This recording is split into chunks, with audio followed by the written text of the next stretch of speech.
Hey guys, so we're at the OCHS Garden here, located in Largo, Florida, and we want to show you all the great things we're doing with the garden around here. But before we do that, we want to talk about some global issues that we think really connects with gardening and home agriculture. I'm sure we've all heard of global warming. In the past century, there has been a 2.1 Fahrenheit increase in global temperatures. And while these might not seem very large on the surface, they're very, very catastrophic to sensitive ecosystems and can cause ecological collapse. And this is non-linear. As more gases are created, like carbon dioxide, and trap heat in the atmosphere, they exponentially contribute to the accumulation of more gases and heat. And on top of that, the melting of the ice caps has actually released much of the carbon dioxide that is contained within them. Now, an example of this is the recent burning of the rainforest, of the Amazon rainforest. This diminished much of its carbon absorption contribution, but it also contributed a lot of carbon dioxide accumulation to the atmosphere. And on top of this, sea level rise threatens coastal communities like the one we're in here. In the next 10 years, there is an expected 4.5-inch increase in global water levels. Now, when we talk about agriculture and global warming, we often use the word carbon footprint or carbon emissions. And basically what this means is it's any type of contribution an action or production can have on the environment relative to the effect of carbon dioxide. So we're not only talking about carbon dioxide here, but also about other greenhouse gases like methane. And plants have an innate ability to combat climate change because they're able to sequester carbon from the atmosphere. So much so that some nut trees, even industrial nut trees, which are used in industrial agriculture, are actually net negative in their carbon contribution, like the macadamia and the almond tree. But the way we grow plants can actually also hurt the environment and accelerate global warming. The California pesticide report found that more than 30% of emissions were due to pesticide use in agriculture.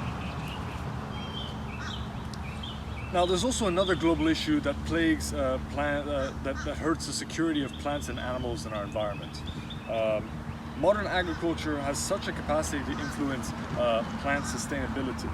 And this is through the reduction of biodiversity. For example, palm oil, which is a very sustainable but poorly planted production, has displaced much orangutan habitats, even though it's a very productive and efficient plant.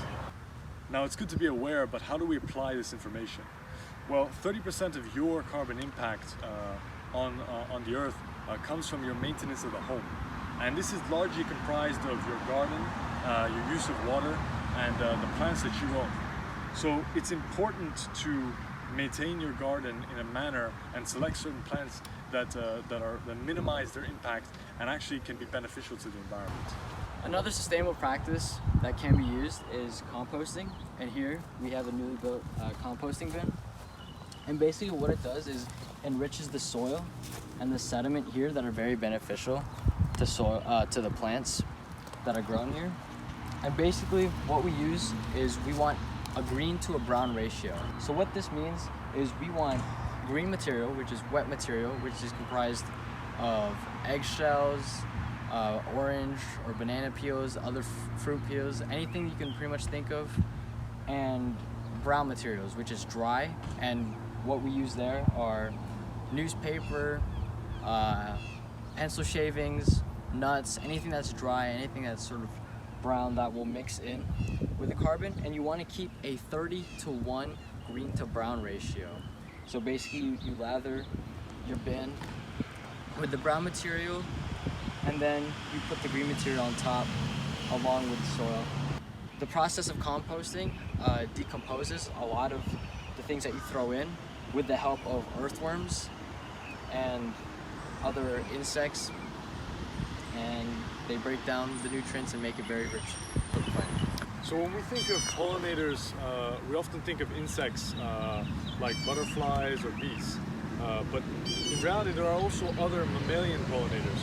So this palm tree that you see here is actually a great habitat for bats, which themselves are able to pollinate bigger fruits and